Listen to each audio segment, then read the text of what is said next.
good, bam, bam? It's OG Goddess Blaze coming at you with another video, in it though, if you ain't know. I'm in the heart of nature, baby. Isn't that what one of my favorite YouTubers, Ralph Smart, Infinite Waters, he always be like,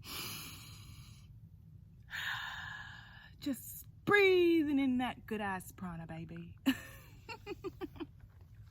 Anyway,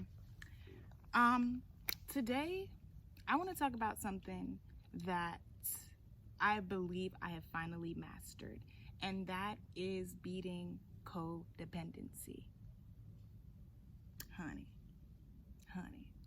I decided to start something that I call a shadow work series. So basically I'm going to be talking about all of the shadow work that I've done on myself to help anybody else that might be going through those things. The sunlight is hitting here and I really should be right here, but y'all just gonna have to make it work. Make it do what it do. Ooh. Okay. Anyway. All right. So first things first, what is shadow work? Basically, I know y'all see the term from time to time if you follow any spiritual people, but shadow work is basically what I call G-checking yourself. And let's not even be broad about it. Let me just give y'all the real deal, holy spiel. Shadow work is basically looking at the parts of yourself that are detrimental to your overall elevation, success, whatever you want to call that. Is that my nipple? Oh, wow. Y'all just ignore all the technical difficulties. Anyway, yeah, so doing shadow work is basically looking at yourself and owning the parts of you that need to change. Owning the parts of you that aren't so pretty. Owning those parts of you that don't coincide with your higher self, your higher calling. So I'm gonna just go ahead and just jump into the example of how codependency was basically hindering my success, hindering my quality of life, hindering my ability to have good relationships, hindering my ability to love myself correctly. That was the first piece of shadow work that I had to do, which was healing codependency. So the shadow basically was codependency. And that's basically just depending on people, places, or things for your sense of I'm the shit, your sense of love, your sense of belonging, your sense of whatever. You can be codependent for a number of reasons. You could be codependent on your partner because you have daddy issues and you didn't get that love from your father, so now you're looking for that love in other men. And you will deal with, we're in the heart of nature, baby. You will deal with whatever from whoever just to feel loved, and that has been my issue for so long. Oh my gosh, so long. When I tell you, I would just deal with any and anything from people just to be able to say, I have friends, I have sisters. It was bad. It was so bad. And it's like, I just really had to pay attention. It was really this year that made me like hit the nail over the head as far as codependency goes. I paid attention to the last 3 years, that I've been where I am. I pause when I'm trying to get the download right, but I paid attention to my relationships for the last 3 years, and then I compared that to just my childhood, because you have to pay attention to your childhood to figure out why you even develop these shadows, all that good jazz. I will break that stuff down in future videos, but we're talking about codependency today. So basically, I realized that like year in, year out, I'm starting the year off with certain people, and then I'm ending the year not with those people. Because although I was battling codependency, I'm just too real with myself to just ignore too much BS, you know? Like, I'll put up with a lot of BS because I want to feel loved, I want to have friends, I want to do that, but like, once my soul has had enough, and then you gotta go. But the thing is, when I had to get rid of those people, I didn't deal with it right. I actually found myself very depressed because I'm like, damn, I really don't have friends. Like, I'm the most popular loner that you will ever meet. Like, really. Like, I'm surrounded by people, but I'm literally always by myself. And I actually prefer it that way. So it's really no problem. But I had to realize that during those times that I did crave companionship, I was taking it from anybody.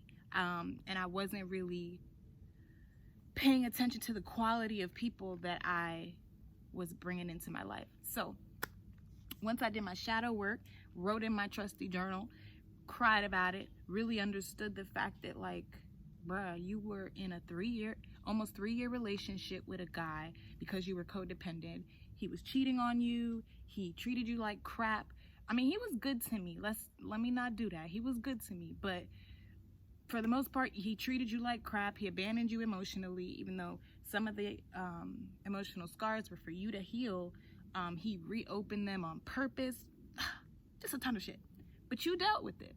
I dealt with it because I was codependent on this feeling of I have a partner, I have love. And that's something that I've noticed a lot of my sisters, they have an issue with. They keep going back to these niggas because they are codependent on them for either financial security, the sense of love, just comfortability, whatever it is, and they will not go do that self-work. That inner work. They will not cry. They will cry, but they won't cry about the fact that, like, they really got to stand on their own. They won't do that. So that's why I make these kind of videos, because I really want to inspire another sister watching this to, like, go through the hard part, okay? So one of the things that I did to stop being codependent and stop being friends with just any and everybody was setting a list of the quality, I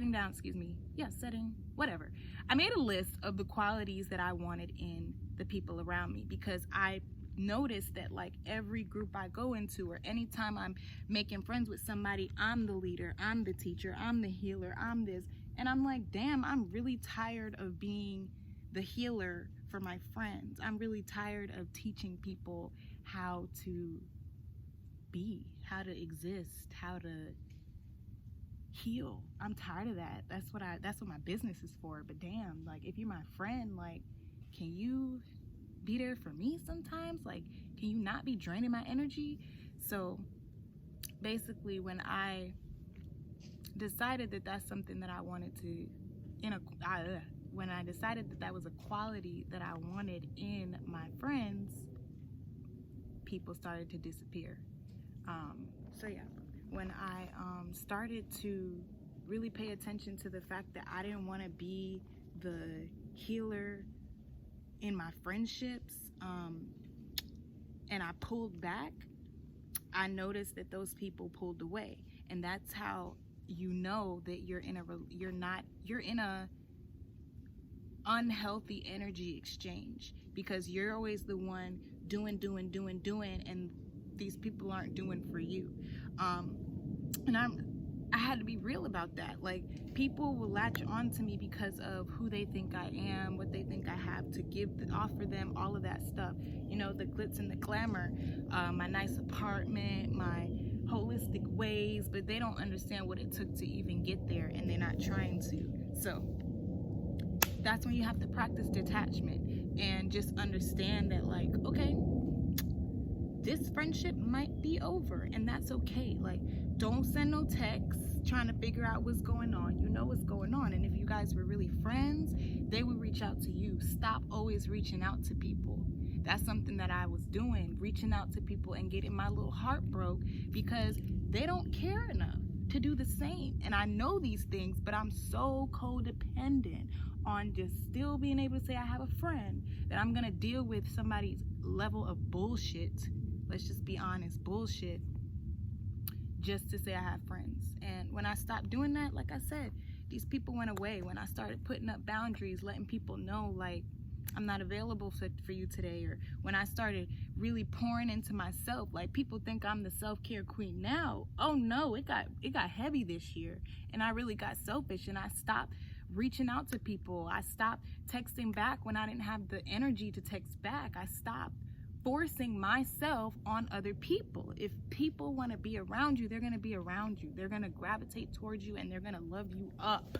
Okay? They're going to love you up. They're not going to be shady when you put up a boundary.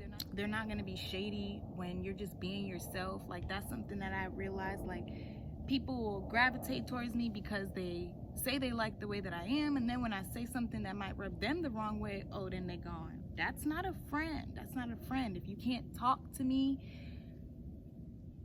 about how you feel, we're not friends. Like, if you flex on me after I told you how anxiety works with me, how I deal with the fear of abandonment, and you still flex on me, you still do the same thing 5 other women did to me after I just told you, like, we're not friends. And that's okay. That's okay. Practice detachment. Practice detachment. When it comes to for your dudes or your partner, whatever, like, literally make a list. How is this person serving me? If you have no answers, then that person needs to, they got to take a step back in the line of people that already want your energy. Like, no. So that's really all I wanted to say today. Just, like, pay attention to that shadow of yours, and pay attention to whether or not you're being codependent, because you may or may not realize it. We're codependent for a number of reasons. It doesn't mean that you're weak. It doesn't mean that, something's wrong with you. It just means that there's a part of you need to pay attention to, and that's your shadow. That fear of abandonment will make you deal with any and everything, knowing damn well you shouldn't. So love yourself better, okay? And go into isolation for a little while. It's okay. It's okay. I'm amazing. No matter how many people have walked out of my life unexplainably, I still think I'm amazing. And that is some shadow work I had to do, honey, because I didn't feel that way for a while. Like, I really felt I was so depressed, like, it's ridiculous. Just feeling like I'm not good enough. Why don't people like me? Why can't I keep friends? Why? I know why. Because you have to learn to love yourself, Imani. You have to learn to love yourself for you, so that nobody else's actions can sway how you feel about yourself. And now that you're here, the people coming in, they hold that type of energy too. And now we can get to the good stuff, which is building strong relationships and, bonds and all that stuff. But like I said, I've really practiced detachment and beating codependency. So it's very hard for me to be attached at this point. And I like it that way. I love it that way. And I'm hoping that you can get to that point. If you need help with it, I have a service on my website. You can book a solid soul session. I'm trying to tell y'all, like, I done been through it, okay? That's why I don't judge you. I don't judge you for going back to that nigga. I don't judge you for forgiving that friend that you know damn well you shouldn't be you should forgive, but you shouldn't be befriending them again after all the BS that they did, and you know it. Like, I know how to maneuver through all that because I've been through it myself, and I've really had to perfect how I deal with other human beings in a healthy manner, because I used to just spaz out when I felt disrespected and all that stuff. But yeah, so I'm gonna end this because I am in the heart of nature, baby, and I want to get some meditation in and stuff. So yeah, I don't know if I'm gonna keep these videos outside, but I really like this. I really like this because I really love being alone. I love being alone, and I love being in nature.